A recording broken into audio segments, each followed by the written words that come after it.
Os dados, eles entram em diferentes formas, tá? Então, uma delas é o IPC, né, que é o Índice de Proteção ao Covid, como eu falei. Ele tem uma estrutura que foi definida por um modelo, tem uma metodologia, tem uma pessoa do nosso coletivo, que é a Mayra, que desenvolveu parte dessa metodologia na tese de doutorado dela. Então, tem uma metodologia por trás, mas ele é pautado nos dados do IBGE. Outro aspecto, por exemplo, foi um modelo que a gente fez recentemente, que é um modelo das vacinas, que a gente consegue, na verdade a gente tem vários modelos da vacina, mas esse modelo, ele dizia o seguinte: quanto da população eu preciso vacinar para conter o coronavírus, né? Tem uma terceira forma, na verdade são 4, tem uma terceira forma que é no modelo de simulação multiagente. Então, nesse modelo, ele é o que a gente chama de um modelo dinâmico. Tem esse nome, mas por que ele é um modelo dinâmico? Porque uma coisa é uma equação. Outra forma de eu interpretar isso é o modelo de multiagente, em que eu não tenho uma equação. O que eu tenho uma caixa, eu coloco um monte de pessoas dentro dessa caixa e eu falo, se movam aí. E aí, ao se mover, as pessoas vão se encontrar. E eu falo pro meu programa, tá, é assim, quando 2 pessoas se encontrarem, uma pessoa faz a pergunta para outra, ei, você tá infectado? Aí o outro fala, não. Ah, beleza, o mundo segue.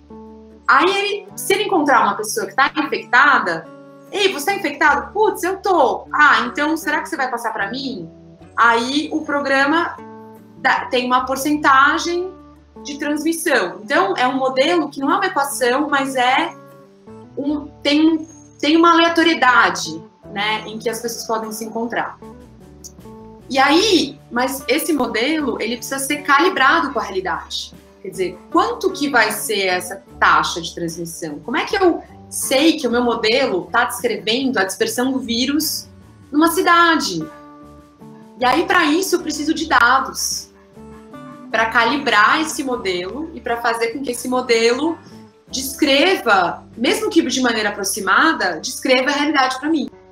Para finalizar, que é a análise da conjuntura dos dados, né?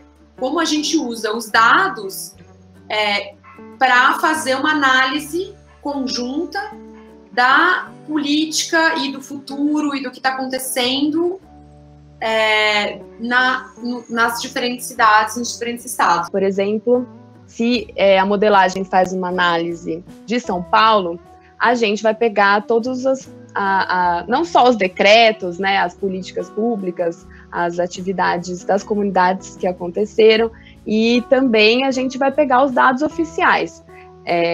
E isso é difícil porque várias vezes os dados oficiais não são os mais confiáveis, né? Esse é o nosso site, né?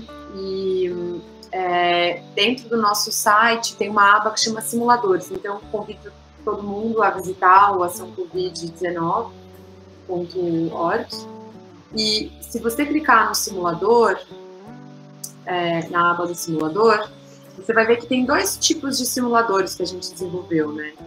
Um deles é o que a gente chama de simulador de território e um deles é um simulador de escolas, em que a gente desenvolveu uma ferramenta para que a pessoa, todos os alunos, professores, etc., pudessem entender como funciona o simulador. Então, entra aí no simulador das escolas, vamos dar uma olhada.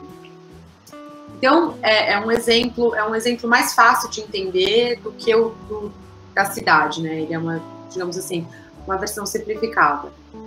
Então, qual era a ideia? As escolas vão reabrir, né? Então, poxa vida, as escolas vão reabrir lá em setembro, mas é a pandemia. E aí? Pode, não pode? É perigoso? É uma pergunta que as pessoas queriam saber, os pais queriam saber se era seguro mandar os seus filhos para as escolas. Os professores estavam com medo de voltar da aula. Então, e aí? Então, a gente se propôs a fazer esse exercício e esse estudo, né? E aí, o que você tem que definir? Qual é o espaço, como é o espaço físico da sua escola? Então, se você rolar um pouquinho para baixo, a gente tem um exemplo. Quer dizer, importa muito na dispersão do coronavírus. Então, como que é a sua escola? A sua escola tem um patião, um gramadão, fica cada um num canto no intervalo, Tem espaço para todo mundo? Ou é uma escola tipo prédio, em que você se encontra com os seus colegas no corredor e fica todo mundo apertado e junto? Tem janela na sua escola? Ou é ar-condicionado? Quer dizer, então com isso você define se a sua escola ela é mais apertada, né, ou mais comprimida, ou mais dispersa. E aí, volta no simulador, você coloca essa informação aqui, no espaço físico da sua escola. Então, isso, no análogo do simulador de território, é a densidade da sua cidade. É uma cidade no campo, em que cada um mora numa casa meio sítio, ou é São Paulo, em que as pessoas vivem empilhadas, né?